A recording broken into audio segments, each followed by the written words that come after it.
Okay, Donna. All right, let's open prayer. Father God, thank you so much just for bringing all the people together around this table and in this room today, Lord. There's just so many needs in our community and our world, and just pray for guidance and wisdom and discernments to know how to best reach all those needs of all the people that we serve, Lord. Thank you for all the time and talent, treasure in this room, Lord, and that we know we just want to give all the glory to you, and thank you for that goodness. In your name alone, Lord. Amen. Thank you, Donna. Mhm. I'll call your attention to our mission and vision statements included in your agenda. And this will be our first opportunity for public comment. Do we have any public comment?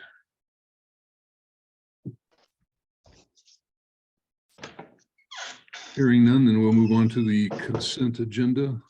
If we can have a motion to approve the consent agenda, including the agenda for today's meeting and the minutes of the May 22 board meeting. We'll move. Support. All in favor say yes. Yes. Oppose the same. Okay.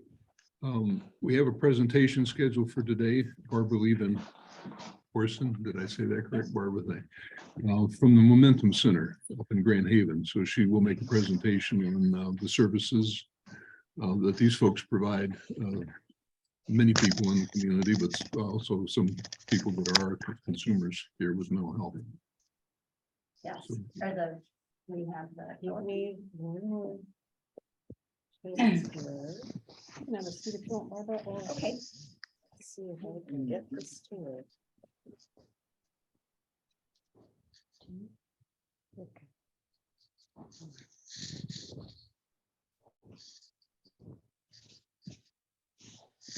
I am delighted to be here. Stephen is one of our Holland Momentum Center members, and a number of other members are here. They're amazing human beings.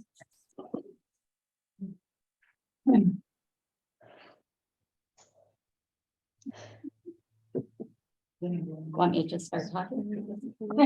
Just give us one more minute.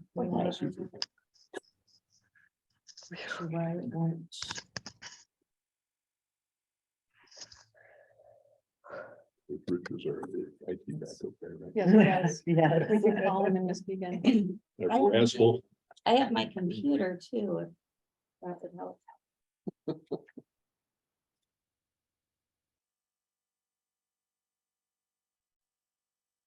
Well, we do have your PowerPoint, so if you want to. Okay. We can just Started walk in the through the packet, yeah. PowerPoint. It's in the board Maybe package. I'll grab the board packet.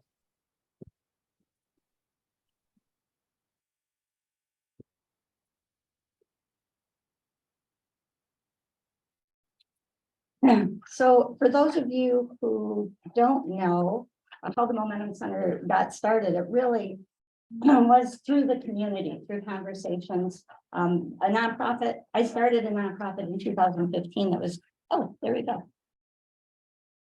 There, all right. You're up. Go. Oh, and this works too. So we started having community conversations about concerns in the community, and mental health was raised over and over again. So we started having town halls on mental health. We asked the community who needed to be at the table to address those concerns. And then we recruited from who the community said needed to be there, a group that became the Mental Illness Task Force. So it was the task force that really started imagining what the Momentum Center would be, and took kind of the best of other models, and also was pretty skeptical of things that they'd identified that didn't work in other models. We had consumers on that panel, as well as therapists and teachers, and just a wide range. And what ended up resulting was the Momentum Center as a community solution. So we have two centers now, one in Grand Haven and one in Holland, where we offer social and recreational programs for people with mental illness, addictions, and disabilities. So research tells us that the most important part of maintaining or regaining health is community, but many times the people who need community have, so we work to remove those barriers, creating a place where everyone is welcome right where they are. It costs $1 a year to be a member at the center, and no diagnosis or referral is required. We complement clinical and therapeutic services. We fill the gap in the continuum of care between the individual and clinical care.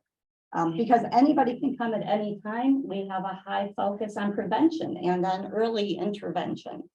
We refer members to community mental health and other providers, and we have a lot of members who are referred to us by therapists because we're a place where you can get your behavioral health script filled. We offer things like meditation, yoga, exercise, nutrition, cooking and baking, journaling, languages, arts and crafts, bingo, and much more. And I'm sure we have members here that would add many things to that list. We also go on outings. Our bus is right outside here. That'll hold up to 2 wheelchairs. We also have a van. At least once a week, we go someplace locally. That could be grocery shopping. It could be to one of our community parks. Could be pretty much any place you can imagine. And then at least once a month, we go further away. Meyer Gardens or the zoo or a sporting event or someplace that many of our members wouldn't have access to otherwise. And that's all included in that $1 membership fee. So what makes the Momentum Center unique? One thing is the $1 membership fee. We found that that's an important part of our program because it serves people's needs for affiliation. It's a symbolic gesture that makes people part of the formal community. And we also allow for personal agency. So one of the ways in which we're not a drop-in center is that we are program-based. We offer scheduled activities throughout the day. And we're not a clubhouse because you're not required to participate in any of the things that we offer. You have the option as a member to choose why you want to be there and what you want to participate in and what you choose to refrain from. And we've seen that that's a big reason for a lot of the success we're experiencing. We also intentionally combine and integrate populations that are typically placed in different programs, namely people with mental illness, people with addictions, and people with disabilities. It's one of our primary strengths because it creates a place of socialization and integration instead of creating bubbles of isolation. We begin by integrating within our walls, and then we create integration with the community outside of our walls. Studies on least restrictive environment of care have been conducted in school settings, and they provide evidence of this kind of strategy beyond what we've experienced ourselves. When I was a kid in school, people who required special education, per se, were segregated away from the general population students. When forward-thinking educators began testing integration of students with special needs, those students not only excelled, but the general population did better as well. I'm sure Terry and other people working in the school systems are very aware of. And we are also located within the Momentum Center in Grand Haven is the Momentum Cafe, and in Holland is Momentum Ice Cream Parlor. Those allow for public integration through food. So those places are open to the general public and to our members. So instead of unintentionally, again, creating more isolation for people, we're providing a place for social integration where we can break down the stereotypes and dismantle the stigmas. We've learned that about 30% of our members have entered through the cafe. It's a soft entry point for services, a place where I can actually check it out before deciding that I want to disclose that I'm in need of services. And we also know that about 11% of our members started receiving CMH services after they joined the Momentum Center. So it truly is a safety net in the community that connects people where they need to receive clinical care. We're currently working to move into the former Rendezvous restaurant in order to increase our visibility, our accessibility, and to improve and expand our member programming. We'll be licensing the kitchen to Us Cafe, who has experience working with people with disabilities. They're actually an approved vendor for job training and placement at Health West. So we're looking forward to them becoming an approved vendor in Ottawa County as well. And as I said, we also operate the Momentum Ice Cream Parlor in Holland.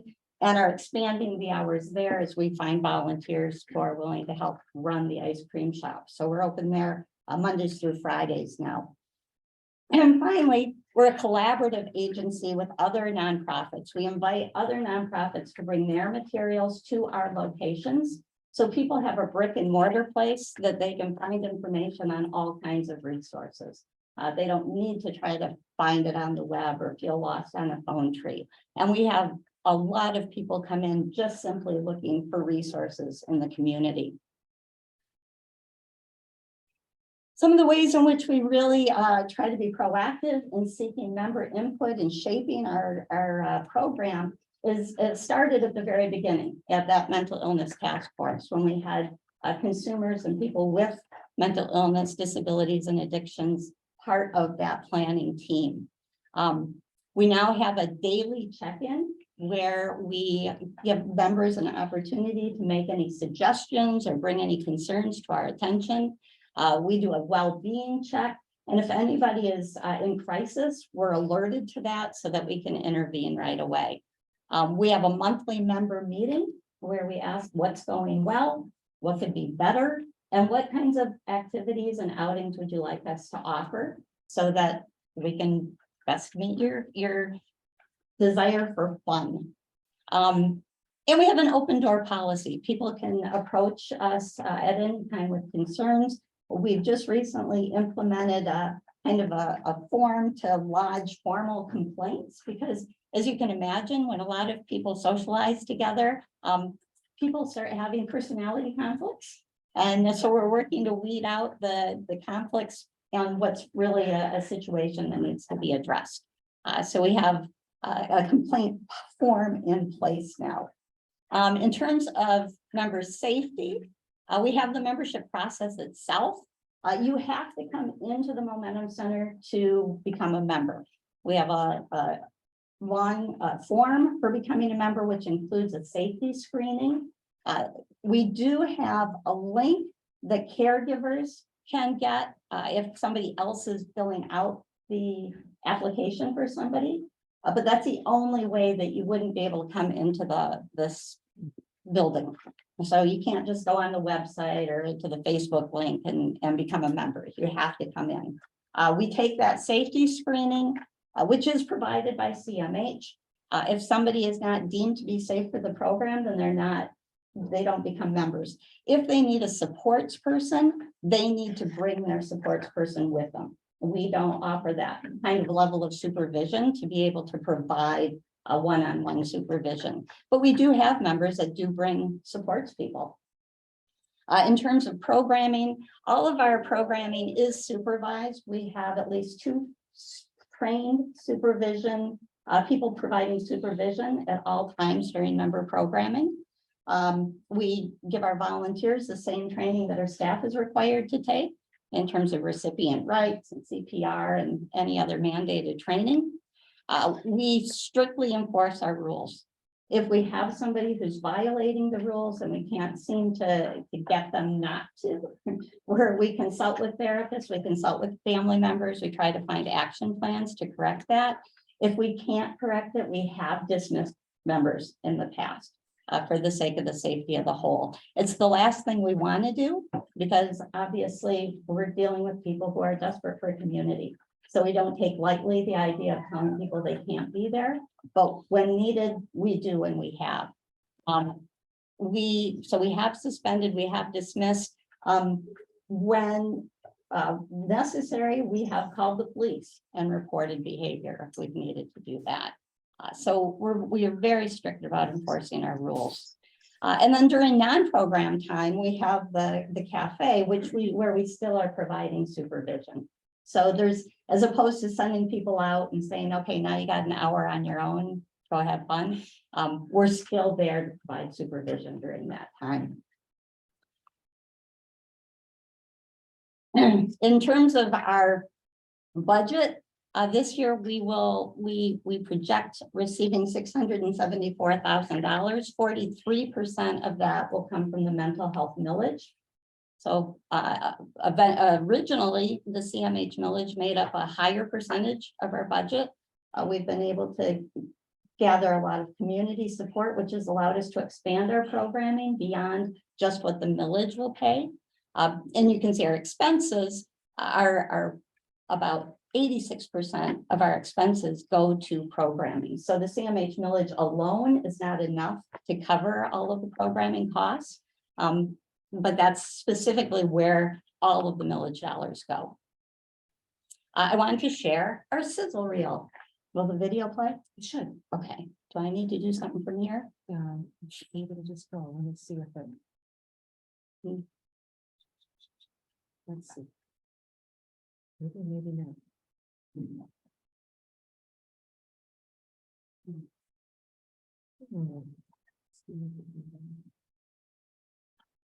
Yes.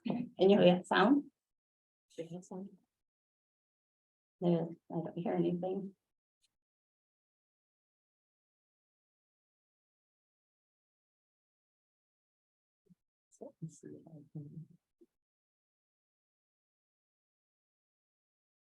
It's such a good sizzle reel. Is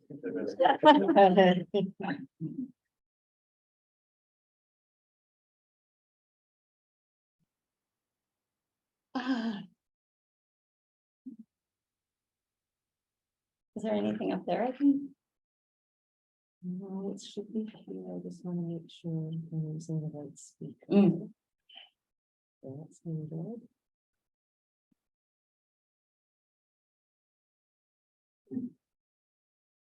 If it's through Zoom, did you choose when you did share screen to? Okay. That's right.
What the what? I have no idea what that is. I have no idea what that is. Let's try it. Trying to pick up somebody's phone. Somebody's phone. It's looking for somebody's iPhone. Barbara, you want to, and if we can get this. I will keep going, and then if we get it back online, we can see the rest of it. And McKenna obviously shared her experience as a suicide survivor and finding a community. So as powerful as those stories are, we also believe in data. So we know we do ongoing data collection. When we first started, we knew that we had a hybrid model, and if it worked, we'd want to share it. And if we were going to share it, we'd need to have data, not just our feel-good stories. So we put the tools in place right at the beginning to collect data. We collect data when members join, and then at 6-month intervals after that. We know we're normalizing the conversation, creating an empathy-first community, giving hope and purpose and meaning to people, and we're saving lives, literally saving lives. Some of the You want to go to the next? Go one? ahead. Oh, no, I was trying to. It's get right the- where we left off.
I love my numbers. So, let's see if this is gonna let me advance.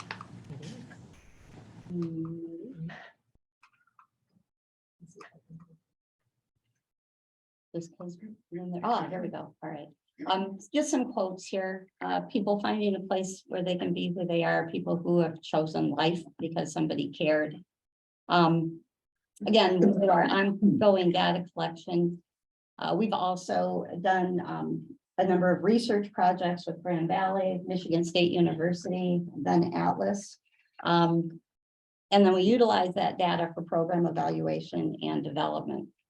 We know that we're having a statistically significant impact on depression, anxiety, loneliness, and social connectedness. And we've had that confirmed recently with the MSU study. These are just some trends. This is Grand Haven membership. You'll see that we've kind of planed out a little bit recently, and we really believe a lot of that is growing to the size of our container. It's one of the reasons we have to move into the rendezvous.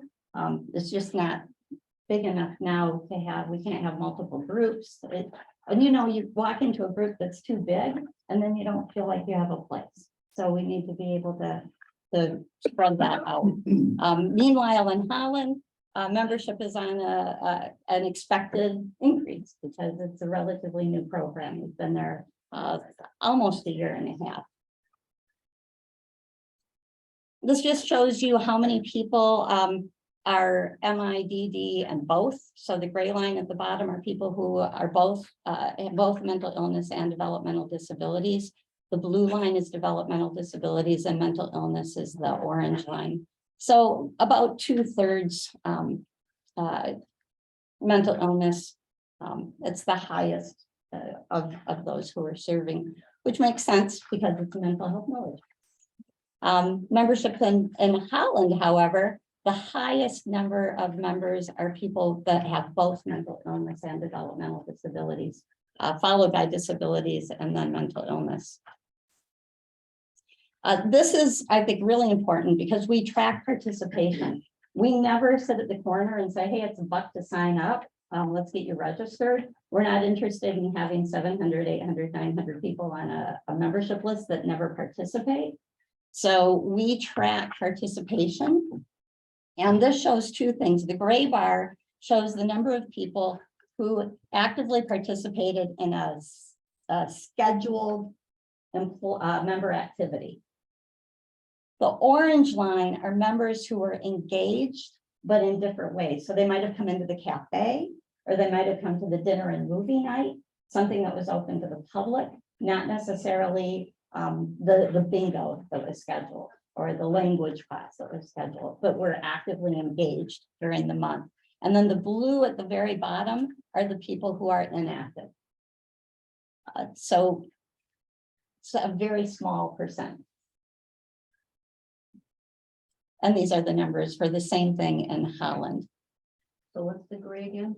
The gray are people who are active in sanction, like in scheduled member activities. The orange is they're connected, but they're doing it in different ways. And then this is our contact rate. So if we do have somebody that we haven't seen in a month, we're reaching out proactively to see what's happening, if there's anything that we can do to assist. That blue line in the top is our contact rate. So it's rare that that's ever fallen below like 95%. When it did, it was right in the January 2020 area. We've probably burned up too much time for case studies, huh? You can go ahead. Go ahead. Okay, so just a couple of case studies I wanted to share. And I use different names. I think it's really important. I love when our members share their stories, but they're their stories and not mine. And I'm really sensitive about not using members as props. So I have different names up here. But George is a 27-year-old male with a developmental disability. He aged out of the local school district's program for young adults with disabilities. As we know, 26 is when you age out. He doesn't work, lives at home with his parents, and can't drive. So after graduating, he hadn't stayed in touch with his friends. He did attend church, which was in walking distance of his house. And one day a friend from his church brought him to the Momentum Center. Today, he interacts and initiates conversations with other members. He's like our welcoming committee. If you show up, he will welcome you. He has a part-time job. He participates in member events, but also in public events, town halls and the like. And he visits other community establishments with his friends at all, and he's active outside of the Momentum Center walls. And he's a volunteer with us. Jessica is a 64-year-old widow who has struggled with depression and has been sober for 8 years. She has 2 adult daughters, several grandchildren, but she doesn't work. She lives alone. She doesn't drive. She had a rough childhood and needed a lot of supports during schooling. She had one close friend, who helps her with appointments and other situations, but feels isolated and lonely and bored. Today, she's participating in community events with friends. She visits other community establishments. She's also a volunteer at the center. She's an advocate for herself, which is phenomenal. She has purpose and confidence. She attends programs almost daily, and she has community.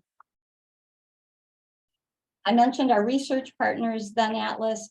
Grand Haven Area Community Foundation provided funding for a 2-year study. Some of those results I've already shared. And we looked at data with community mental health, with North Ottawa Community Health, and with Pine Rest. It confirmed our impact on member well-being. It correlated the amount of when people are more and more engaged at the Momentum Center, it lowers their utilization rates of traditional higher cost CMH services, but it does that in a way that their overall well-being, their ANSA score, continues to improve. And that's really important. It isn't that they just start coming to us so they stop going to other appointments, right? It's that they don't need the high cost services while they're still getting better. Which we've, my research person, I'm not a person who does this, determined that for every $1 we receive from the millage, we're creating a $4 return in investment. Again, that doesn't mean that money comes back. It means that slots are opened up, that capacity is increased for more people to be served. And that our anti-stigma efforts are influencing about 20% of the population. So we got a ways to go. Qualitative research results. We conducted interviews with family members and caregivers, and that also yielded affirming results. Our caregivers and family members talk about having physical activities for their members. They appreciate the space, and they talk about the fact that the variety of activities we offer is similar to what individuals without mental illness or disabilities would enjoy doing. And that the cafe, the parlor offer places for their loved ones to volunteer. That we provide a social space that is judgment-free, where members are accepted right where they are. And they feel connected with others and establish friendships. They talk about growth and transformation that they've seen in their loved ones. Members, as I said, are volunteering. They're feeling useful and confident, looking forward to doing meaningful, important work. They feel respected. Families talked about seeing a lot of development and transformation in family members not being shy, being socially engaged, having increased vocabularies to be in the community in real conversations with others, improved self-worth, and just happier.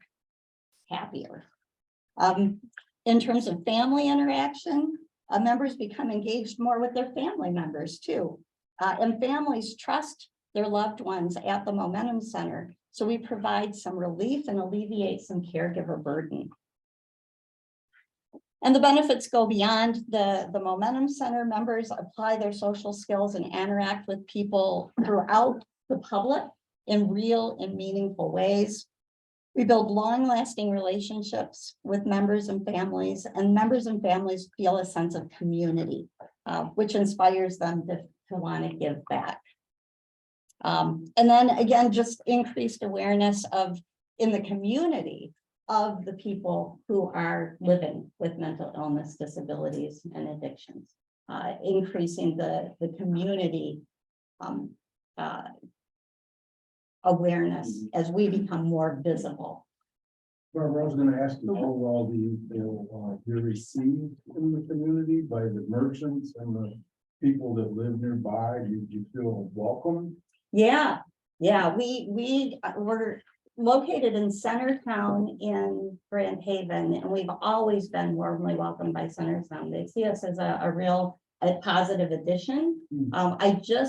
As we move into the Rendezvous, we're applying for some grants that I needed letters of community support, and you know, Mike Verdine of Verdine's Printing, the chamber. It's not a hard sell. People recognize what we're doing. And if you just walk in and see the interaction, it's really obvious.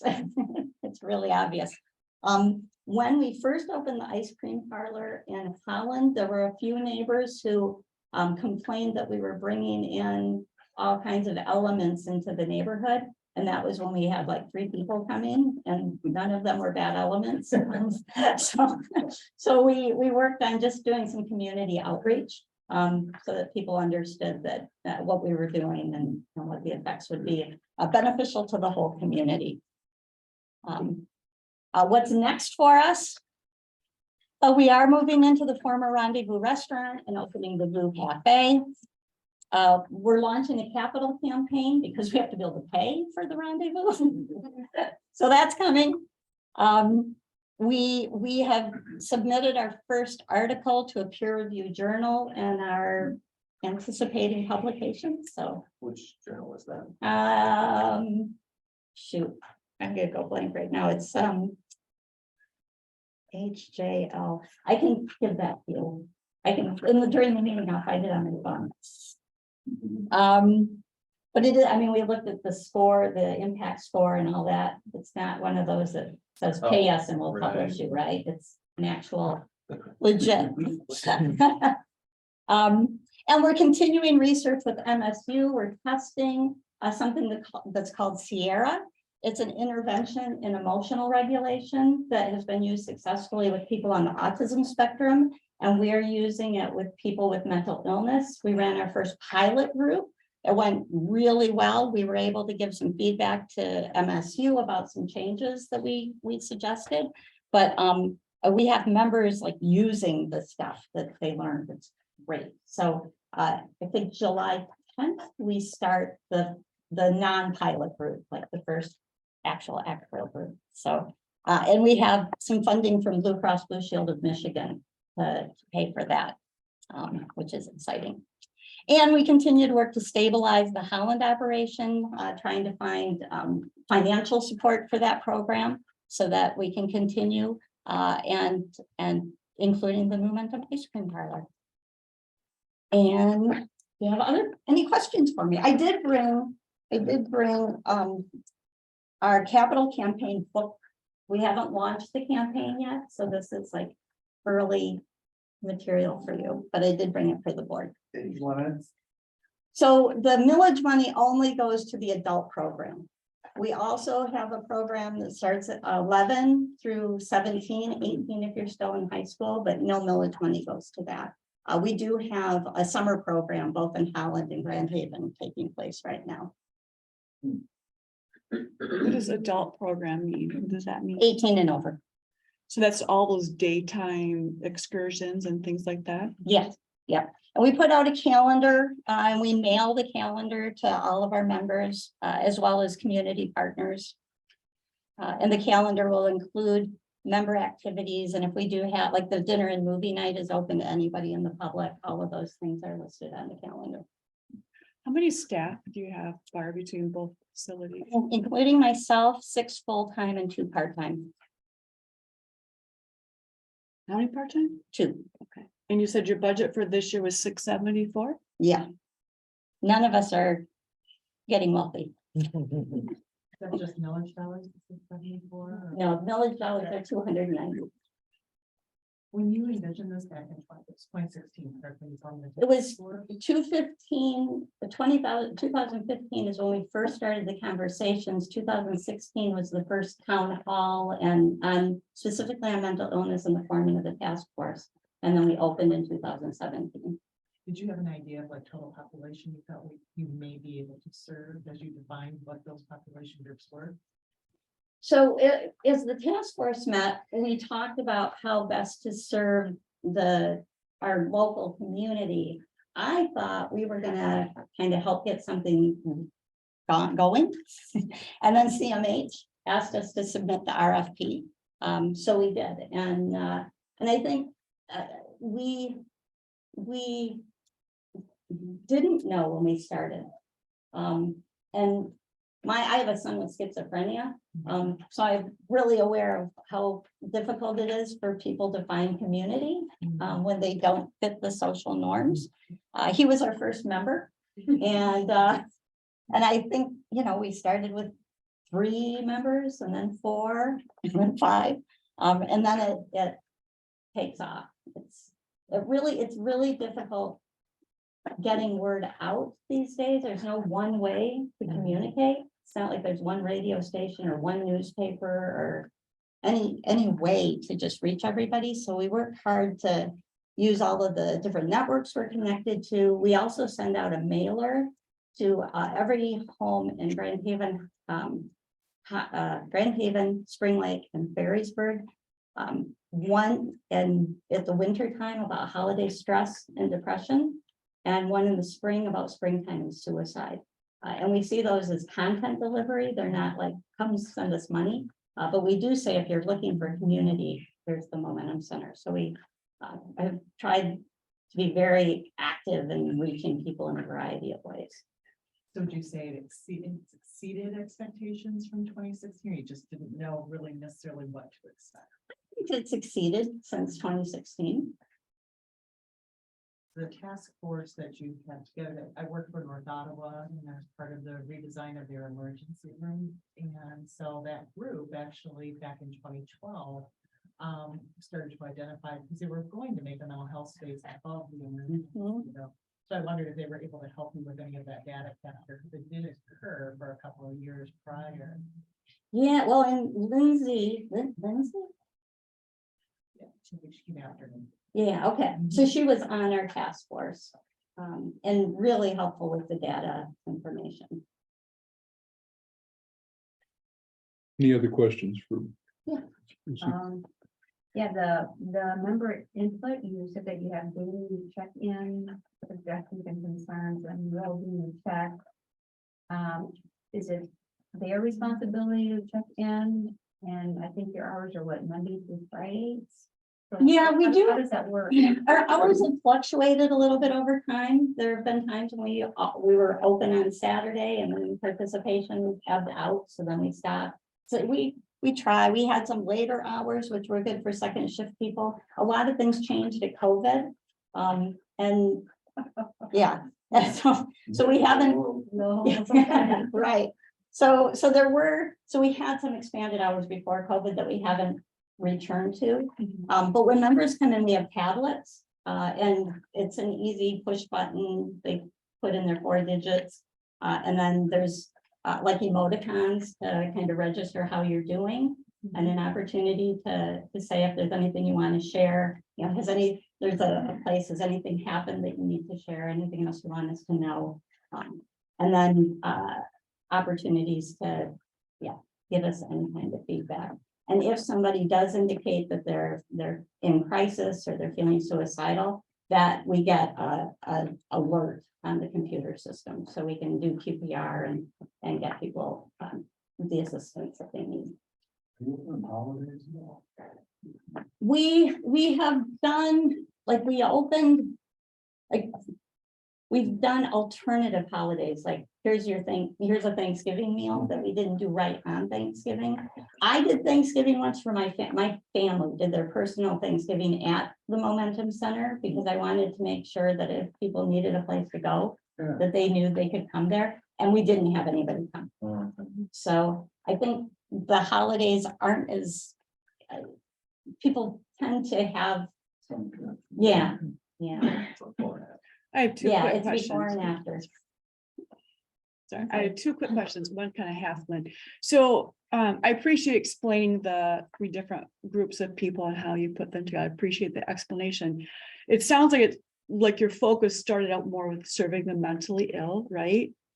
That was Yeah, I mean, I think that the was. mental illness task force. Mhm. How many people would you say with the developmental disabilities do you serve daily? And then how does that work with people with mental illness and addictions and developmental disabilities? Because so I work with people with disabilities too, and my son, who's 31 with autism and developmentally delayed, I don't know that he would have good discretion in making good choices sometimes and being extremely vulnerable. So how does that work with all 3 populations? If you have a person who has an IQ of 54, I'm just trying to figure out how 3 populations work together well. We offer social and recreational, and it's opportunities for fun and enjoyment. So there's not normally a cognitive level that you need to bring to that interaction. It's more social. We have supervision. We've not had problems with people being inappropriate. So, I mean, it's just people. Mhm. And one thing I will say is, so I have, and this is the reason that I kind of liken it to church. So if you come to the Momentum Center at any time, it's open to anybody can come. But there are times that you see your peer group or you don't, right? So my son, who has schizophrenia, comes and he sees his peer group and he's happy making the hot dogs and hamburgers for our dinner movie night. And he also, because of his breaks, has a lowered functional IQ. I have another son who has depression and anxiety, and when he walks in, he sees a lot of visible kind of disabilities and intellectual disabilities that he doesn't relate to. And so that's why we have what we call affinity groups, a group for people who want to go to movies, a group for people who are foster moms with kids. Who are the people that we need to find ways to reach out to so that they're in a group where they feel a connection, whether that's through their interest or their home life or whatever that is. Because not everybody is gonna walk in and go, oh yeah, I want to be in a group with people who are so diverse. Do you provide any clinical services? No. It sounds like it's job skill. You're looking at some job skills potentially? Yeah, so the US Cafe, we have not been able to provide job skills because we get millage money. I was a job developer in the past life, so when we first started talking about this, I assumed that'd be one of the things we did. But we can't offer Medicaid reimbursable services without potentially jeopardizing that reimbursement. So we've not been able to do that. What we've done instead is taught members to be volunteers. And so we have lots of volunteer opportunities. Partnering with Us Cafe allows us a chance to have someone in the building who can provide job training and placement. But no clinical services, you don't help them with their medications or No. duplication. No. Reconciliation. Any other questions for Barbara? Final piece, the 290,000, how does that formula, well, for all of those organizations, how does that formula come together as to how you decide who gets what amount? I'm just kind of curious how that happens. Do you ask for that? Do you designate it? How does it It happen? was part of our original RFP. Mhm. We asked people to put a budget together. And then every year we are in contact with our providers and we've had a couple ask for an increase because they've had additional programming that they wanted to provide. This year, we're asking everyone to submit, answer some questions about what their current budget is, what they're projecting their costs are gonna be for 2024. So we have that for our budget development.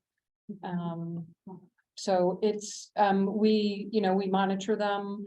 We ask for monthly information about how many people they're serving and what their programming is up to. So we try to keep And quarterly financials, we have to submit. Thank you. We do need to move on, but are there any other questions?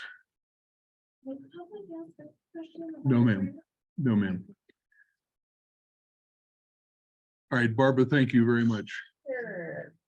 Thank you. for your presentation.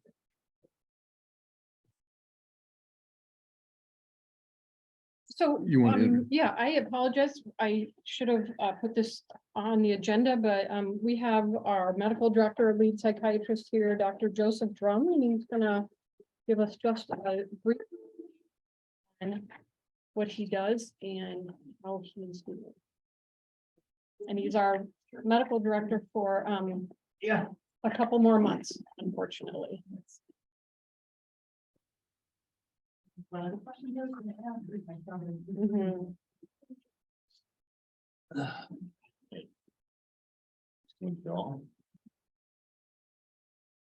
Could you share a little bit about your education, your background, and a little bit about what you do here in the population you serve? Yeah, so to start my background, I'm from Montcalm County. So very rural, not too far from here. I did my medical training in Tennessee. I was at the first DO school in the state of Tennessee. I believe now they're the largest medical school in Tennessee. I did my residency training in psychiatry in San Antonio, Texas. And I worked for a few years in Arkansas for an FQHC and a small hospital. Ran a geriatric intensive outpatient unit there. And then I moved back to Michigan 2018 and did my own practice for a while. Worked for another company that does geriatric care for skilled nursing facilities, nursing homes, Grand Rapids Home for Veterans. And since 2020, I've been here. And so my job details here, 2 days a week, I see and treat children, adolescents, young adults. Most of them quite ill, and many in foster care or adopted, somewhere in between. Then 2 days a week, I assist with the assertive community treatment, ACT program. And that kind of a program is generally for the most severely mentally ill in the county. So those are all over the country. Most of the patients in that program are on court orders that mandate that they receive treatment. So the majority don't necessarily believe they have a reason to be there, but at the court doesn't see it that way, so. And then at this point now, 1 day a week, I do my administrative.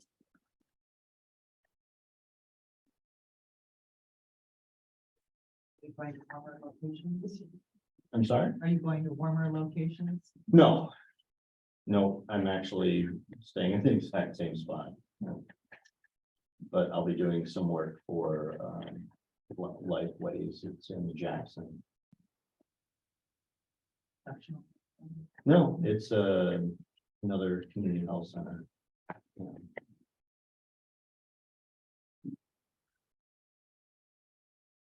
Thank you so much for. Yeah, absolutely. Nice. Okay.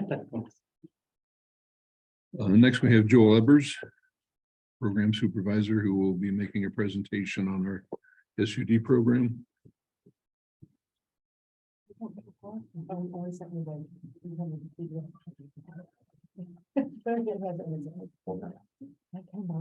Let's see what. Let's see what the ways. You can start it.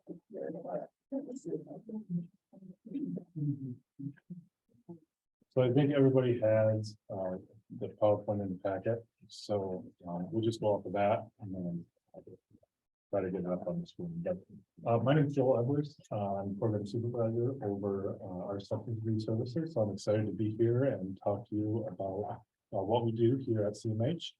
I've been in this position for, I think it's been about 2 months now. So I'm the baby on the team as far as program supervisors. But I've been with CMH for, I think it's about 8 years. I started off in crisis and moved up and oversaw our contract treatment team as well as some substance abuse services, and then moved into this role a few months ago. So I'm getting my feet wet and I'm learning about all things substance abuse in our department. So one of the things, so just kind of what we're going to go through, just a little bit about who we are, kind of what we do, and then our team. I'll talk a little bit about our prevention services that we provide here through CMH, and then our recovery support, our treatment services, and then kind of looking to the future, how we're planning on moving forward, and just kind of a broad strokes approach. So just a little bit about us. We focus on prevention, recovery support services, which I'll kind of define those here in the slide to come, treatment services, and then we're funded through Medicaid, what we call block grant, which is for individuals with no insurance, and then PA2, Public Act 2 funding. We also have some pass-through dollars or grants that come through, like the LRE, and there's for like specific funding opportunities that we get from year to year. One example is we have one called the State Opioid Response Grant. And so it's specific for responding to the opioid epidemic that's been kind of in the news, and you've probably heard about it over the last few years. So then just a few numbers. In 2022, we had 964 admissions, and that's not duplicating any admissions, so that's 964 individuals that got services through our provider network. We mainly utilize like contract providers to provide our substance abuse services. And we have over right around 22 providers throughout the state.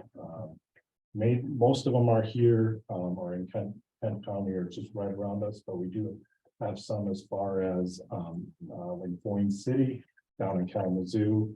And so we do utilize kind of a wide array of providers. And then we provide services from outpatient to intensive outpatient, residential, detox, and then what's called medication assisted treatment. And I'll get into those a little bit here in the slide to come.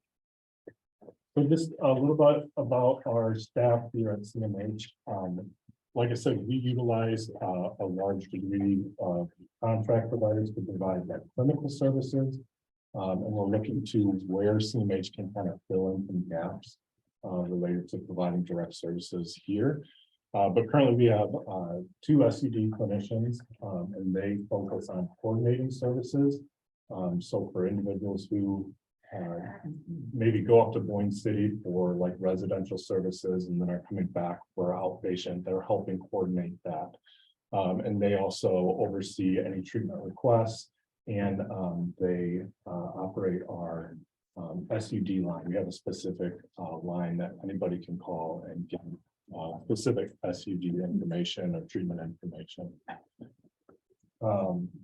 We also have a lot of our mental health clinicians who are on mental health teams are trained in co-occurring disorders. So they're not doing specific SUD treatment, but they're providing support and co-occurring treatment focused on like a mental health disorder and substance abuse issue or treatment. So we do have a wide range of individuals in that role, in the outpatient jail services and whatnot. Then we do have a recovery coach here. We're in the middle of, we actually were able to promote our last recovery coach. And so we just hired a new recovery coach, and she will be starting here next month. But the recovery coach specific for SCD focuses on that coordination piece and following up with any individuals who may not. Again, that individual who goes up to Boyne City, maybe they don't follow up for that outpatient appointment. This individual does outreach and tries to get a connection. The recovery coach also does what we call wellness checks. And that's, we get notified when there's an opiate overdose in the county. And then this individual goes usually within 72 hours of that event to try to make contact with that person who overdosed.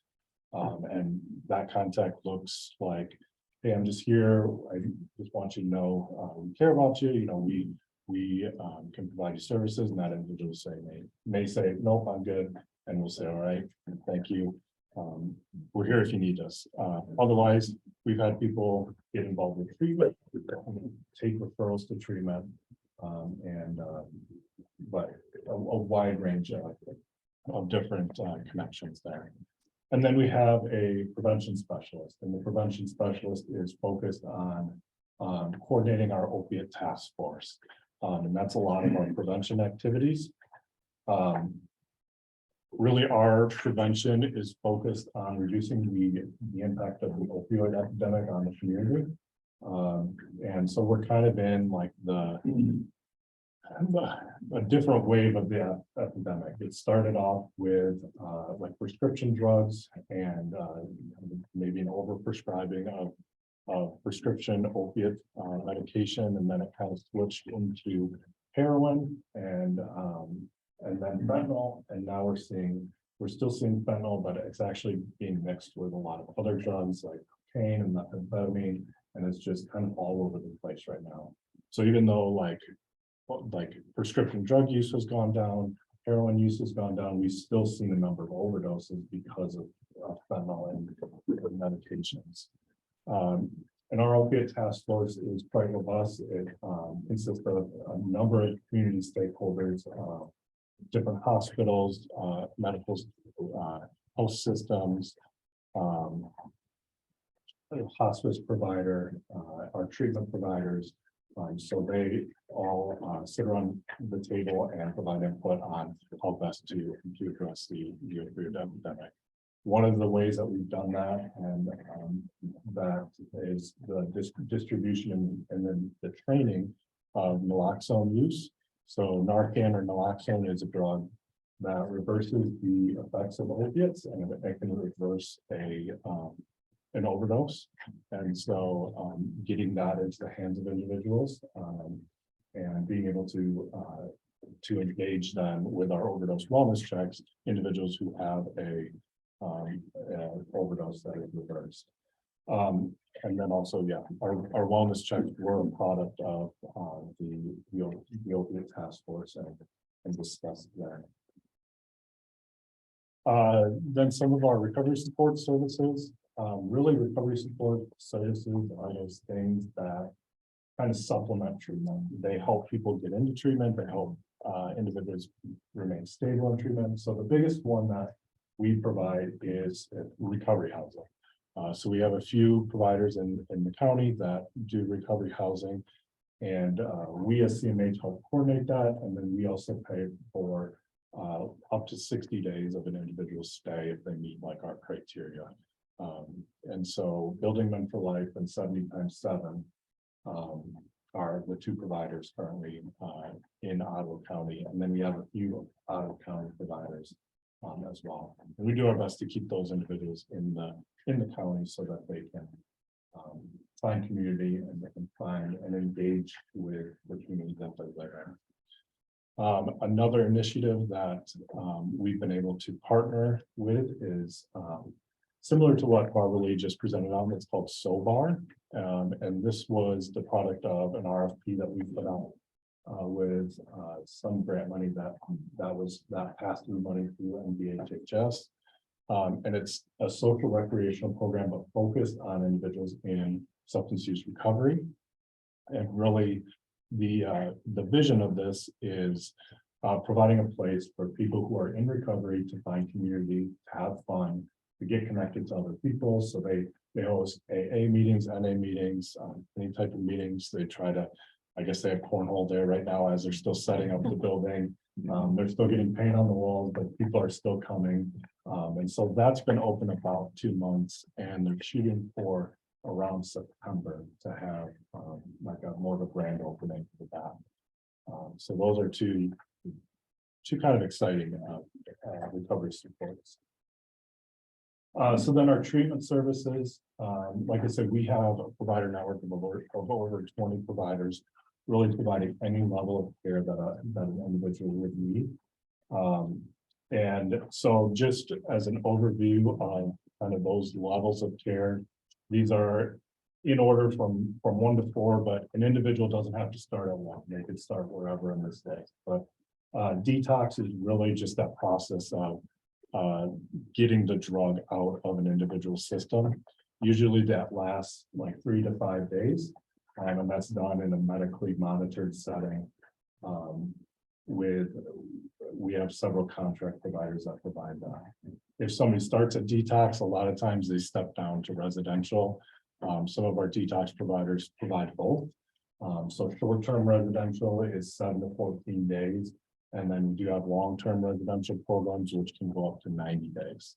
And so those 2 SUD clinicians that we have on staff help oversee some of that, help connect people as they're kind of navigating those levels of care. And then we have outpatient. Outpatient is kind of your typical, think of going in to see a therapist, doing groups, and part of that is intensive outpatient. Usually that consists of like 3 3-hour groups a week. So it's a little more intensive. And that could last 6 weeks or really until a person doesn't need that level anymore. And then medication assisted treatment. So medication assisted treatment is something that is fairly new, but yet it's not that new. So we've worked over the years to get more providers to be able to provide MAT. 5 years ago, it was hard to get somebody in to find somebody to prescribe Suboxone. Primary care doctors didn't really want to do it. There was a lot of limitations as far as licensure. You can only have X amount of clients open. And so there's a lot of barriers. And we've been able to really increase our provider network to be able to, we can get somebody in within 24 hours right now. And so there's 3 different medications that are typically used. Vivitrol is something that just kind of blocks any opiate. So if somebody were to use an opiate on Vivitrol, they wouldn't really get the effects. And it's a 30-day shot. So somebody gets a shot, lasts 30 days, and really they can't use medication, or they can't use opiates because Vivitrol blocks the effects. They can use it, but they won't get the effects. And Suboxone is kind of that same Vivitrol, but also like a long-acting opiate. So it actually can help an individual, their brain kind of feel a little more satisfied, especially if they have a high degree of tolerance. And it can really help an individual stabilize early in recovery. And then methadone is provided out of like a methadone clinic. So we have two, none actually in Ottawa County exactly, but Granville and then Muskegon. So that's a medication that you have to actually begin going to daily and dose at the clinic, and then work to getting like takeout supplies. So. Just a few statistics. So in the first quarter of this year, we had 14 referrals for our overdose wellness check. And that may not sound like a lot, but that's 14 individuals who were revived with Narcan in our community. And we're working on MOUs with more of our first responders. We have them in place for several, and they're great partners with us, and we're working on getting those in place with others. But because of privacy laws, there's some hesitation with certain providers.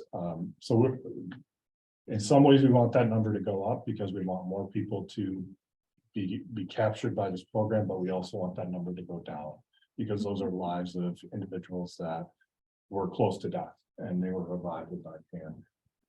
And so of that 14, we have 5 like successful visits. And success could mean an individual takes information, they took a referral to treatment, they were maybe provided with Narcan, but there was some positive outcome of that visit. And then the graph on the right there starts at financial year of 19 and then goes up to second quarter of this year. And this just shows kind of the percentage of admissions for like the identified primary drug. So it's just one. Often people come into treatment for multiple, but this is just the individual or the one primary drug that's identified as causing the biggest problem. So you could see Ottawa, like we have a pretty consistent high rate of alcohol. You can see cocaine kind of sneaking up there. Really, heroin use went down in that in fiscal year 21. And then methamphetamine has kind of stayed a fairly good percentage of the admissions that we see. And it's interesting to look at this versus some of our partners CMHs like Muskegon or Kent or Allegan, and just there's differences even among counties as far as that primary drug. So just a few kind of as we move into the future, a few things that we're focusing on. One is to optimize funding and identify and fill in those gaps for treatment and recovery services. Historically, we've been underfunded, or we've been not underfunded. We haven't spent all the funding that we've been allocated, so being able to use that effectively and fill in those gaps. And then since we utilize a number of outpatient providers and contract providers, we really want to focus on being able to be a leader and empower those providers to utilize evidence-based practices and have them trained in those evidence-based practices. And then finally, is just looking at where we as a CMH can fill in gaps. We have a unique ability to do that as a CMH, and whether that's coordination, providing direct services, or prevention activities, looking at how can we fill in those gaps uniquely as a CMH that maybe our partner agencies can't do. So with that, any questions? My email's on there. If there's questions, you can feel free to email me as well. So I'm happy to answer whatever. How integrated are you with, like the child welfare system? Do you have much overlap with foster care services and parents and services? So our provider agencies will receive referrals for, maybe an individual child welfare was alerted to a case, they might refer for treatment. We do have what's called a family engagement team, which is focused on providing treatment for individuals who have young kids.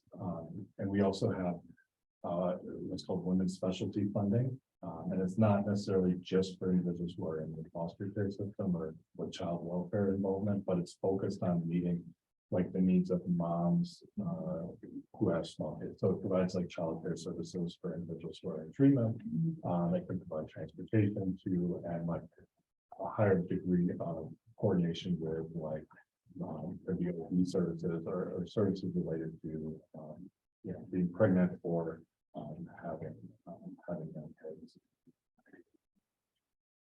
Gretchen? Curious about, the wellness checks. Yeah. Very impressive program. How are you getting notified about overdose? And is that through like health systems? So we have, we work with, North Ottawa. It was actually, since they operate their own, ambulance service, we are being notified through them. With the change, to Trinity, that's been a little, we have to navigate that. It's through the sheriff's department, notifies us through a referral and what's called Qualtrics. We just had a survey that they submit to us. And then like EMS, since they're really big in Grand Rapids, we kind of piggyback off some of the work that they're doing there, and they have a spreadsheet that they just send us. That's through the first Yeah. responders. and Yeah. memorandum of understanding. Yeah.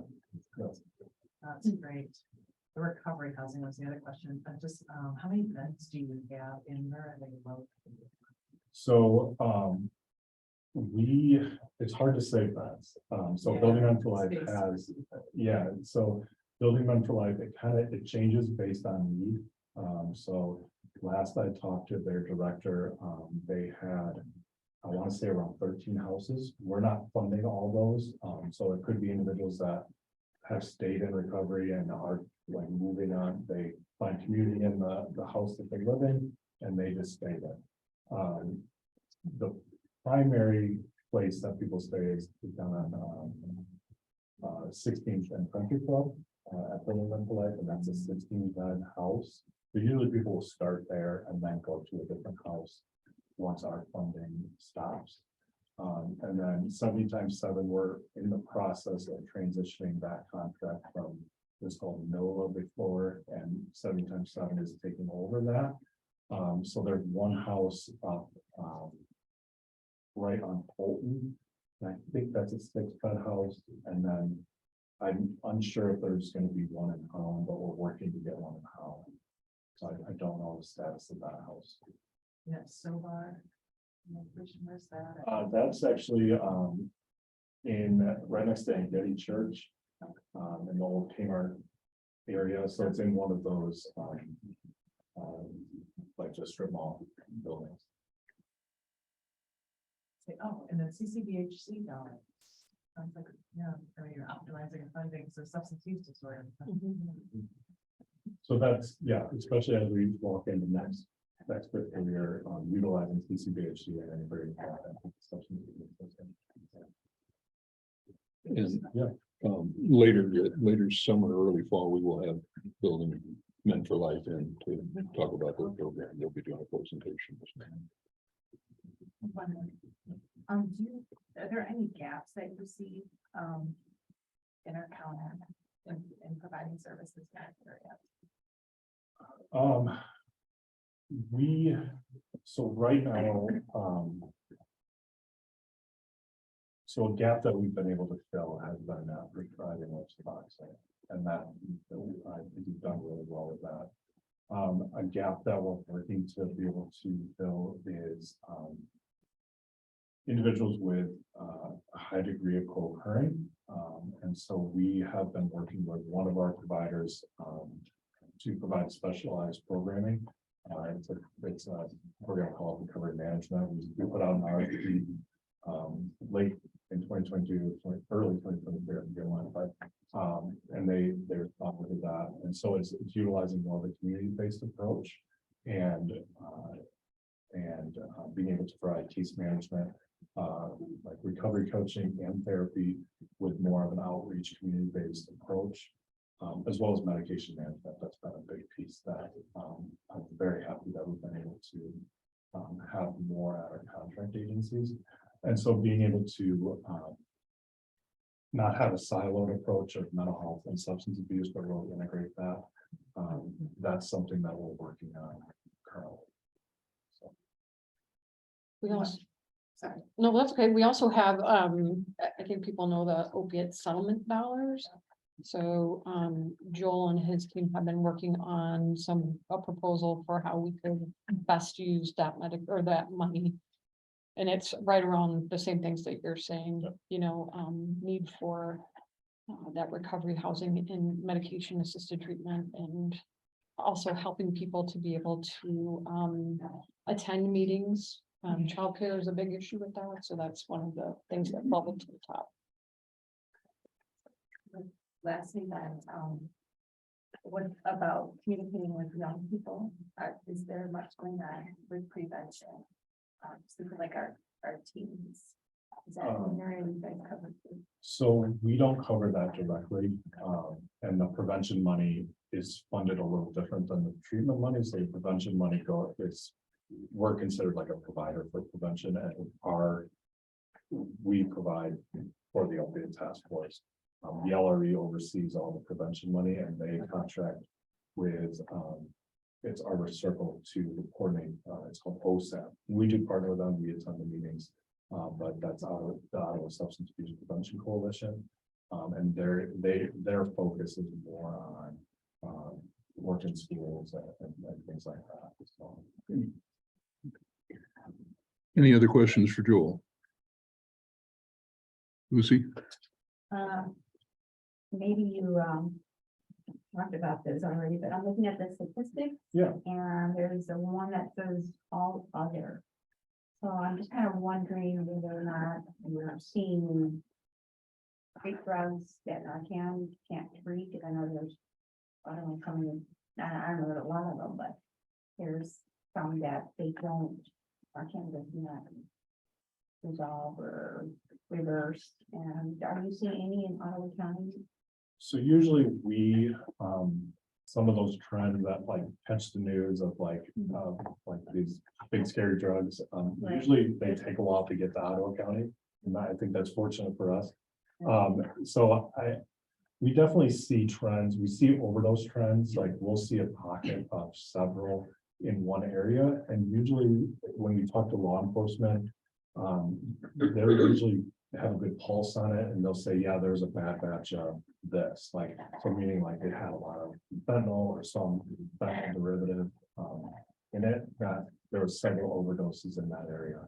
The other category, it is higher than I would expect. I would assume that's kind of some of those medications like spice or kratom, or things that just don't necessarily typically get seen on for treatment. And so it's not that necessarily those drugs that Narcan only works on opiates. So it won't work on cocaine or nothing like that. But yeah. Any other questions? All right, Joel, thank you for the presentation. Thank you.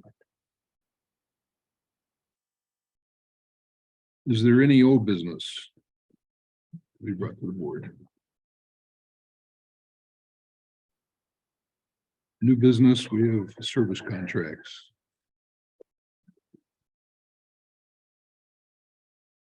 All right, good afternoon, everybody. Good afternoon. Okay, so I'm here to present on 5 contracts. Gina's gonna help me out. It's my first board meeting, so please be gentle. So present on 5 contracts for your consideration and approval. The first one is Mosaic Counseling. And that's $80,000. The bulk of that would be for therapeutic services to be available on site at the YMCA. And there's also some prevention and group trainings in there. So that's the first one. The next 2, Autism of America and ABA Golden Steps. That's trying to increase our provider network for ABA services. And the thing that's kind of funky is we're asked to come up with an estimated cost, and we really don't know with these 2 because we don't know how many referrals we're going to get. So we'll keep working on this. So as we come to this, hopefully we'll get a better job in the future of getting that to you. Okay. Then the next one is Life Skills Development Independence, and that's a CLS, a community living support program. same type of situation. We're trying to increase our provider network. Really don't know for sure how many referrals we're gonna get, but we'll keep working on that too for the dollar amount. And then the last one is Harbor House Ministry. Harbor House has asked for a rate increase. And we're able to get a dollar amount for that one, so that's good. They provided services for 31 individuals, Ottawa County CMH individuals. The rate increase will be $30 a day and for a total of $385,500. And that's to provide CLS and personal care for those 31 individuals. Yeah, any questions?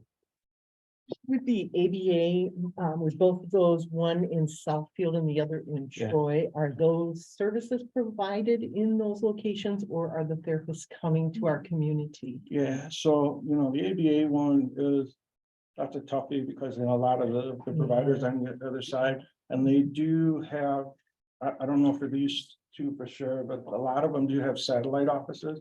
Easter Seals is one that I remember for sure. I'm assuming these two have They do. satellite Yeah. offices. but Yeah.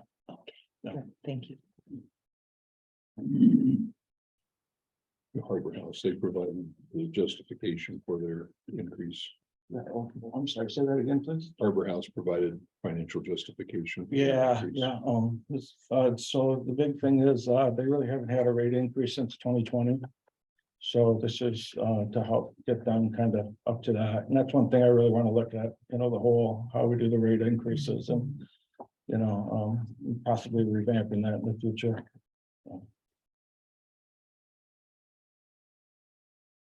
So, the two ABA service providers then, so we think we have satellites that are. They do have satellite offices near us Okay. to do you know provide where those services. are? Gina, do you know where those offices are? I would have to check with Ann just to be sure. Okay, Yeah, and maybe it's more the those and out that therapists. Or the providers, like clinical providers out, yeah. Oh, okay, so it's a variety of the company. Okay, perfect. All right, and then those would be as referrals are made. Okay, yeah, all right, so and then depending on the need, they'll determine how many, and if you send out. Okay. But could we get verification on where those satellite offices are located? When we say they're in, close by. Yeah, that would actually be added to our provider directory, wouldn't it? Yeah. If that means Grand Rapids or, does it mean Lansing rather than Detroit? Well, Yeah, the point of getting more providers is to be able to provide services here or Well, nearby. and that's, yeah. So, that's where I'm headed. there- Whoever we're contracting with, they should be making it easier for our people to get the services. Yeah, Getting quicker. Not more difficult because they have to travel to the east side of the state. in order to make the yeah, services. that's, They go to the person being assessed. Right, and then they also, and I might have to, I'm gonna check with Ann on this, but I believe there are some consumers that go into those outer office fields too. I believe they was in that too for our Ottawa County consumers as well. So that's why we wanna make sure that we have that in other counties. And This is just a billing address. yeah, this is like a mini office. do we also have other providers of those services who we know are local? And then, and in the contracts, we'll list those addresses too. Okay. I usually just use, That makes sense. Okay. Any other questions?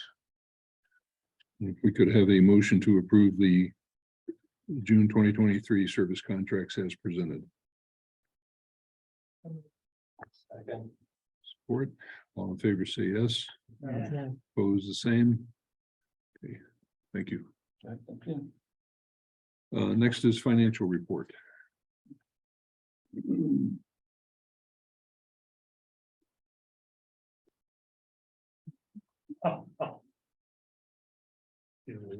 No, he's not.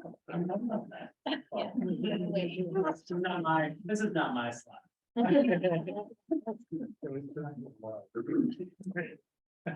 When you switch by each other, because there's just a bunch of them.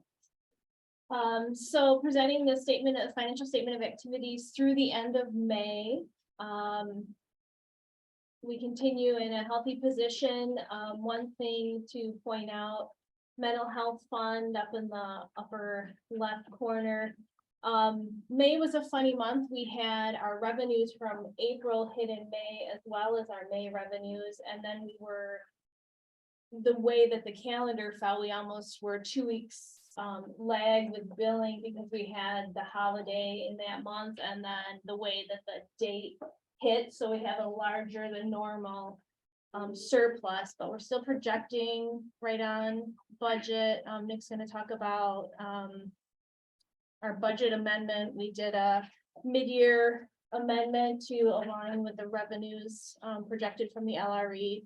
But everything spending well in a healthy position, revenues have been received, so I don't know if there are any specific questions about any line items. We're working on the 24 budget now as well. Yeah. Any questions on the financial report?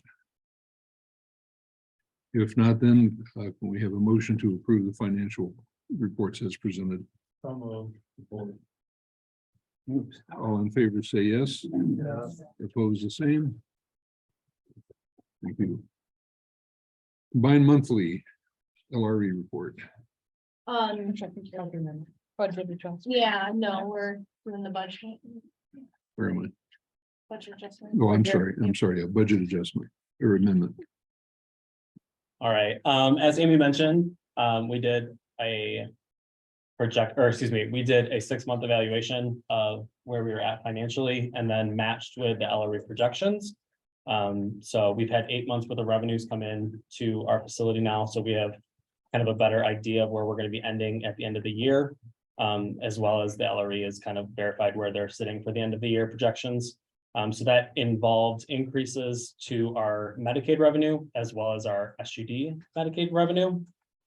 So we are looking at an additional 5.218 million for the mental health fund. And then an increase of 1,033,000 to the SUD fund. On top of that, we also received our final allocation from the state general fund, and we'll be receiving an additional $532,352 off of what we estimated our balance to be at the beginning of the year. So all of these adjustments are simply Medicaid and state general fund adjustments. And then we matched those with pending expense amounts in each of the contractual lines for the specific funds.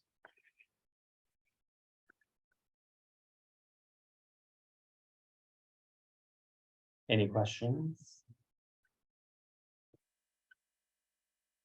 So you're saying we'll have total increase in Medicaid revenue of 5.2 million. Correct. Yep, for the mental health fund, and then additional 1.033 million in the SUD fund, based on the projections we received from the LRE. So that is reflected in the budgets that are on that same page with the summary. And that would look different than from our attachment D, is that right?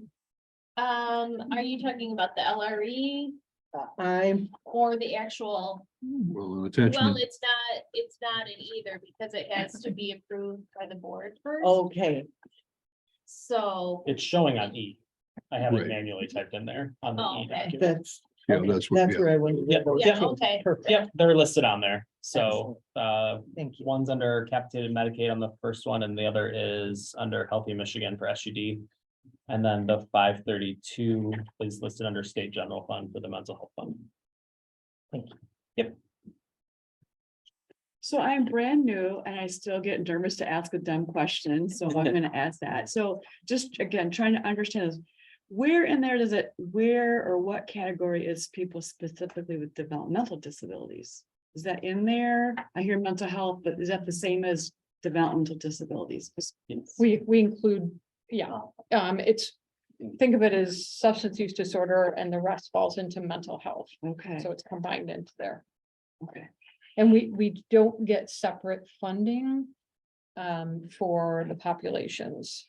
Okay, We just- do for Healthy Michigan, and we do for substance use disorder. okay. Sorry, I don't want. No, we don't have There's- Now we should where all the buckets are at. yeah, there's no such thing as a dumb question. Thank you. Any other questions on the amendment? If not, I would like a motion then to approve the budget amendment number 6 as presented. Support. All in favor, say yes. Yes. All opposed? And now the LRE combined monthly report. So that's just FYI, this is a report through April, so you can kind of see where we had a little closer revenue to expenses in April, because that April payment didn't hit until May. But again, healthy activity, we have aligned our spending plan very well with the LRE projections, and everything is right on schedule, to say.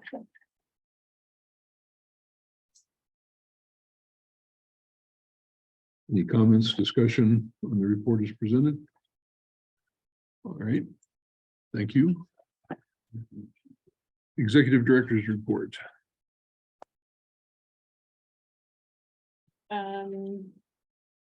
Have some updates from the state. The biggest issue that we're dealing with statewide is that public health emergency unwind. So that is the beginning of re-enrollment for persons on Medicaid who potentially may not be eligible. There was no disenrollment. I've talked about that for a couple of months. We're doing what we can do to talk to the people we serve about making sure that they're re-enrolling. The bigger issue is those folks who we don't serve and we don't really have any way of getting a hold of to encourage them. The Department of Human Services is obviously doing a lot of that on their own. They've come up with toolkits, distributing flyers, robocalls, texting, so they're doing what they can. Despite all that, Kendra Spanger, the director at DHS, at a recent meeting, let us know that in June, they had 3,500 individuals who were sent notifications for renewal. 850 of those were passively re-enrolled, but 1,500 people had not responded. And that was just for Ottawa County. Yeah. So, and that was just last week. So, that's not good. Kendra would tell you that there are people who were receiving Medicaid that never went through that re-enrollment process, so they might even not even know what it is. So outreach continues.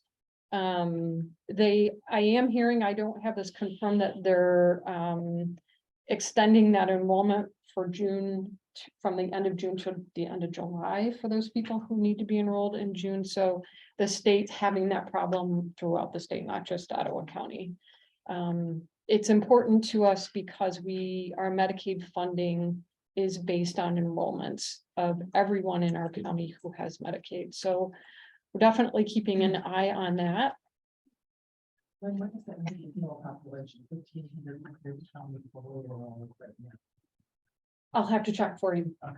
It's probably right around even, so if they had 3,500 in June, I would imagine it's probably pretty even space for 12 months, that there's that many enrollees.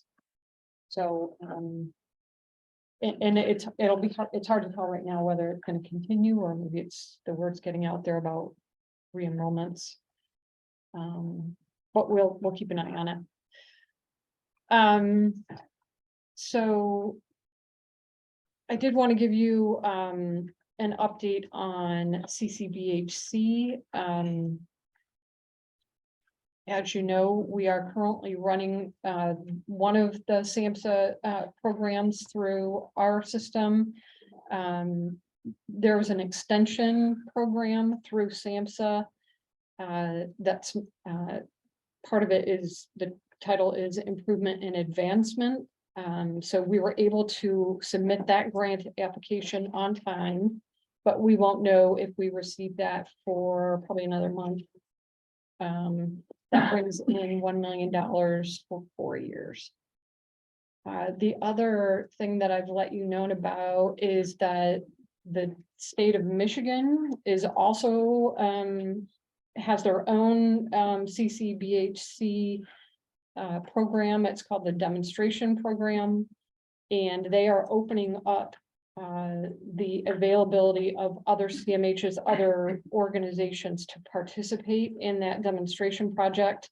We're in the midst of filling out quite a bit of paperwork in order to submit a costing report and an application. It's due by the end of this week. I won't lie to you, we're meeting some challenges with meeting all of the criteria. It's a very short window for this application. And there are things that are required in the state project that weren't required in the SAMHSA model. So we're having to look at policy. And we will have to implement a few more evidence-based practice, and there's nothing wrong with doing that. It's just trying to get those up and running in a short amount of time is going to be a challenge for us. But nonetheless, we think we'll be successful in that application process. And I'll let you know how we go with that particular project. From the Lakeshore Regional entity, I let you know in previous months that the deck action ruled in our favor that would allow the Lakeshore Regional entity to use current ISF and savings to pay off past liabilities. And last LRE board meeting, there was a motion that was approved to pay out those dollars owed to the 3 CMHs. That motion also included creating an escrow account of 20% to be held sort of a just in case to make sure that the amount of money they believe they have in their ISF is actually the correct amount.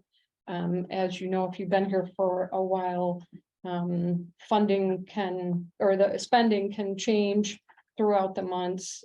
So the projections are just that, but they're projections, they're not actual end of year closure of what any surplus would be. So that 20% is sort of the safety net to make sure that there's funds left in there in case someone needs them. Savings fund or? Yep.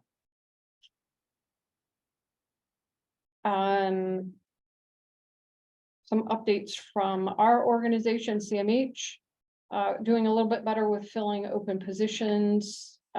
We still have some vacancies. In particular, it seems to be those licensed professionals, particularly master's level social workers, psychologists.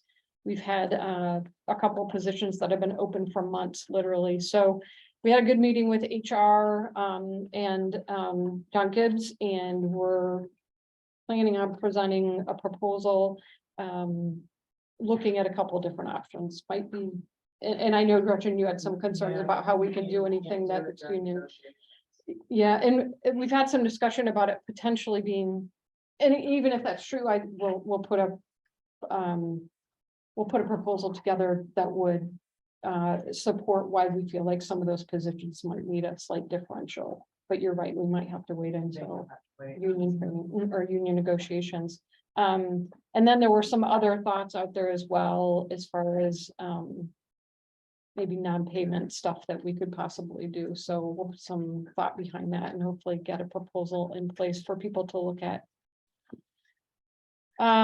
We, as I mentioned, and some of you might have seen, we have a vacancy now for our medical director. Dr. Drum let us know he's leaving. He did give us 3 months notice, which is great. Trust me, we tried everything we could possibly do to get him to stay. Yeah. That position has historically been incredibly hard to fill. So we do use a recruitment agency to help us locate a doctor, medical directors, and he was double board certified. So we're going to need somebody who can manage our children's services as well for psychiatric services.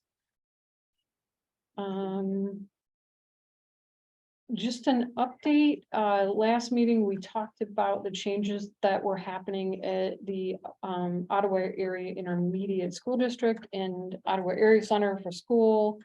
We did get one family who called us in the last couple of weeks and said that they were gonna have a difficult time, so we're working with them to see what kind of services we can help them out with. And keeping the communication open with the schools if there are other families who find themselves in that need. I wanted to formally announce that Anna Bednark has been promoted to our deputy director, sitting in the back there. Anna was most recently our program supervisor for integrated care and community development. She's been with the agency for a very long time. And I'm confident that she'll do an excellent job in that role. Having said that, we are looking at potentially some minor changes in leadership structure. One of the places we're finding there's been quite a bit of growth and we haven't kept up with staff is looking at those IT services, information technology, especially around our electronic health record. And with some of these grant requirements, including CCBHC, we're going to more than likely need some additional help there. So that's something that we've talked about during our budget process as well. As follow-up, Gretchen, you had asked at our last meeting for that org chart. We did update that and that's available on our website. And then the other thing that was asked about was inviting the Lakeshore Regional Entity to participate in one of our meetings. And I know we have someone on the phone from the LRE. However, we've invited them to come in July and do an actual presentation. So those of you who don't know a lot about the PHP, the Lakeshore Regional Entity, will give you a thorough understanding of what that is. Yep, and unless people have questions, that's all I have. Any questions for Lynn? Well, Lynn, you kind of talked about with the Medicaid unwind that this is not a local issue here for Ottawa County. Just having been on the board a long time and seeing how Medicaid funding, how rapidly things can change. Is there any safety net we should be putting in place that in case there is, we suddenly find out that we have not been able to reach the people who are Needing to renew. yes. Well, I think we're in a healthy position with our budget. As Amy mentioned, we're close on what we thought we were gonna spend, what our projections were. That big unknown is if these enrollments start dropping off, what that will do to our rates. So I think we've got a bit of a cushion right now, moving forward for the remainder of this year. And the department has promised through their rate setting process through Milliman that they're going to pay attention to any declines in enrollments. However, you're right, Monty, if you've been here for a while, there have been lots of situations where they've promised that they would adjust and it didn't quite meet expectations and we were left with a shortage of funds. So that's a possibility. I think, I'm worried about it. I think we're in a healthy position, especially this year. We do have a bit of a cushion with our funding right now. So for the remainder of this year, I think we'll be okay. Having said that, I don't know what to expect. I mean, if truly only half or a little bit more than half of people re-enroll, that's going to be a significant decline. Now, the Medicaid funds come in for different populations in different ways. There's different funding levels for instance, someone who qualifies for the Healthy Michigan Plan, the funding we get for the total funding we get for that population is less than we do for other populations like disabled, aged, and blind. Mhm. And those disabled, aged, and blind don't typically lose their Medicaid. They're kind of permanently disabled. So how it'll all play out, it's more than likely that the Healthy Michigan Plan individuals, those are the people who are eligible, they probably are working, they may have found jobs that have health insurance associated with them. I would imagine, and people are predicting that's going to be the place where we'll see the biggest decline in enrollments. But any disenrollment, any, change in a downward trend in enrollments is going to impact us. So we'll keep you updated. Thank you for the more we keeping us learn. informed. Appreciate it. One other thing I was gonna probably was the whole OAC situation, like, Yeah. my heart really does break for these families. I'm so sad that was a decision that the school board made. I work with a lot of those families. And I've had a lot of those parents reach out to me who are like, they do not know where to go to help. Okay. So if they have to leave work, right, to stay home with their son or daughter, they're gonna lose their job. So I just don't understand this at all. The ripple effect of that decision Yeah. for OAC was huge. So what else can we do, or what are some other sources that we can connect people to? Because I don't know either. I'm not able to serve at my organization people who need that extensive care. Mhm. So how do we help these families? Because they're really stuck. Well, you can certainly have them call our access center. Our access center is aware of the change. Yeah. Depending on, we'll certainly listen to what their needs are and what the issue is and see Yeah. if we can help. I'm not here to tell you we're gonna be able to take I 100% of it, but Yeah. through our current programming, we might be able Yeah. to help in some ways. Respite dollars, even if it meant that they would have some additional dollars to help pay for some of that. So they can, by all means, have them call our access center. That's our main number. If you Yeah. know particular somebody that you want to have a conversation with me, then just reach out. Thanks. Yeah, I agree with you. We're keeping the communication channels open. We want to be supportive when we can and where we can. I realize that's a big change for families. Yeah. Yeah, thanks. Mhm. Any other questions for Lynn? Any general information, comments, meetings attended, or any other points of discussion for the good of the board? If not, this is our second opportunity for public comment. If you could state your name and where in the county you're from, and remember that your comments will be limited to 3 minutes.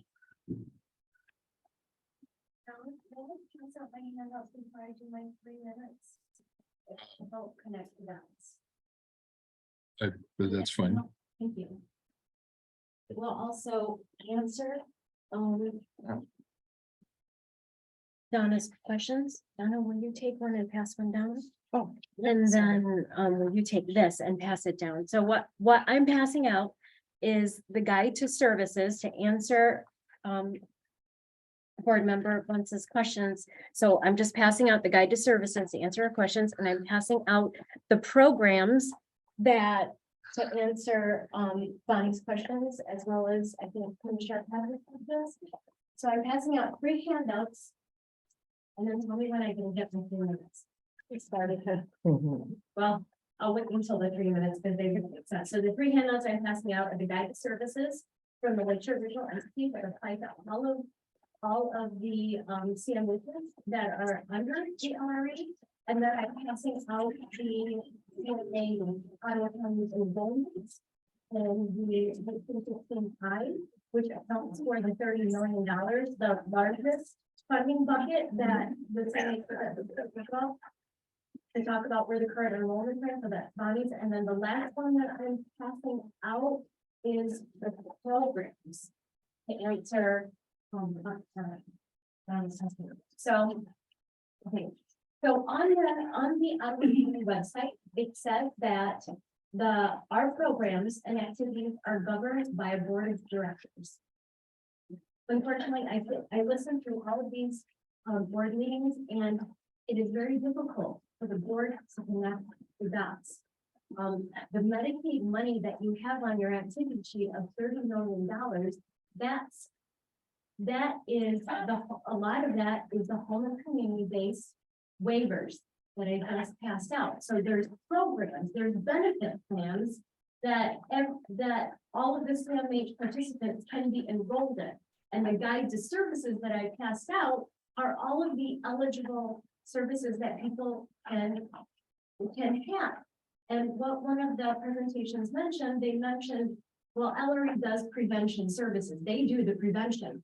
What I hear a lot in our board meetings is crisis. We talk about crisis, but that $30 million is about prevention. And that is something that we never focus on. So I want the board to know that maybe start asking about the programs that make up that $30 million that the CMH is given. The CMH is a prepaid inpatient health plan, or the Lakeshore Regional entity is, which means the money is already allocated ahead of time.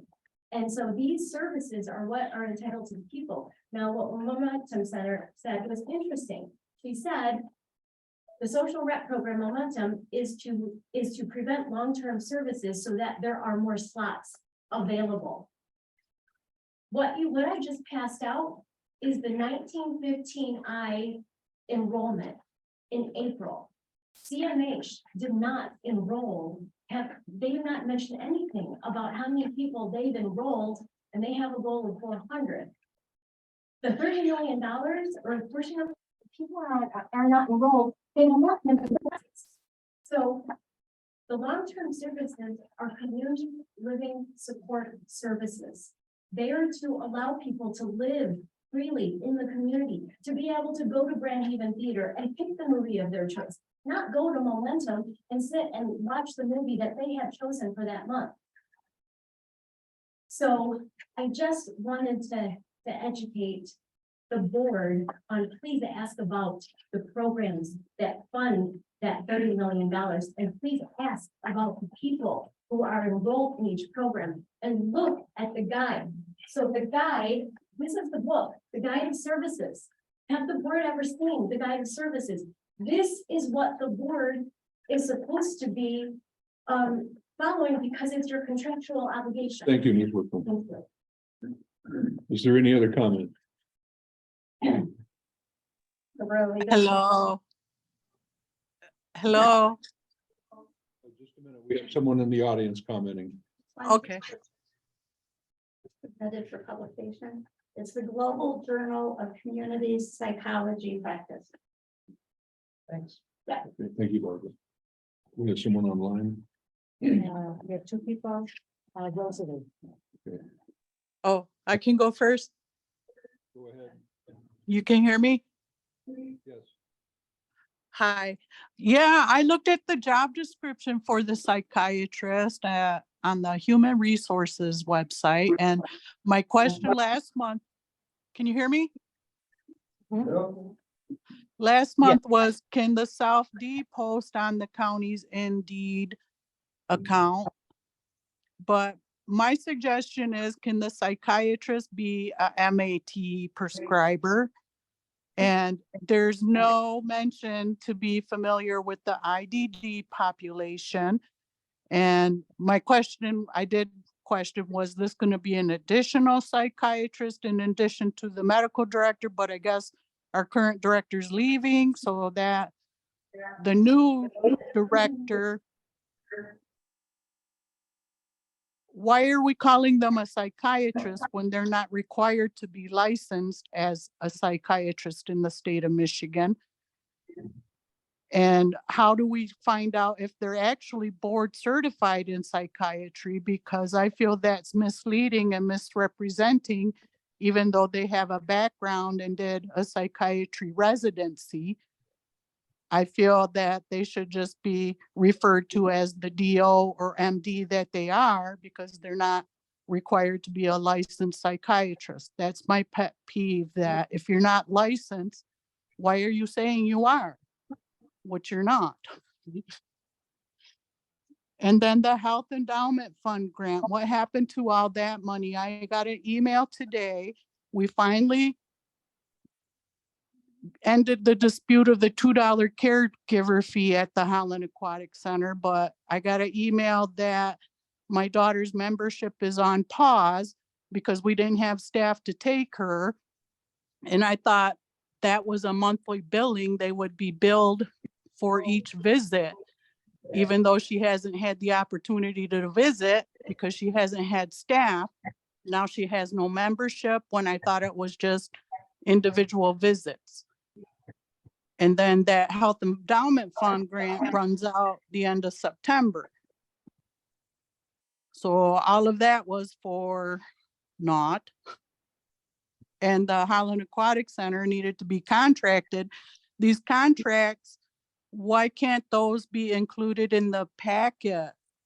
So we would know the location of the ABA centers and what their requirements and their rates, and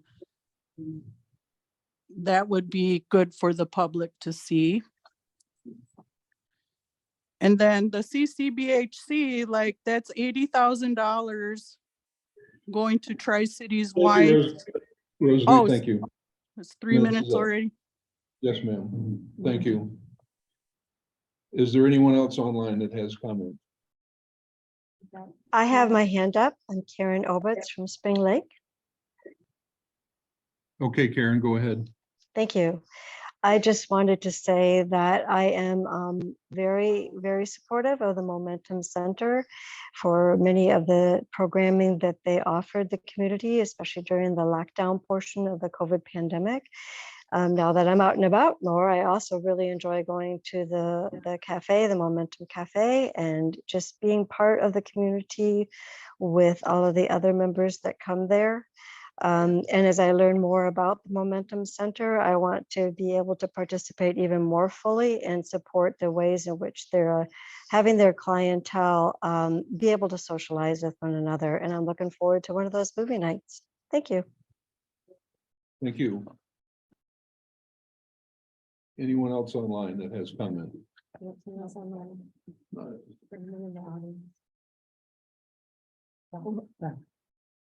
someone else. Yes. My name's Dave Barnowski and I'm from Fort Sheldon Township, and I just wanted to apologize for being late because the calendar on the front page of the Ottawa County, my Iowa page had it. It's your meeting starting at 3 o'clock. Oh, sorry about that. I'm sure it's all your fault. Sure. It is. Hey, thank you. Any other comments? If not, we will take a motion to adjourn.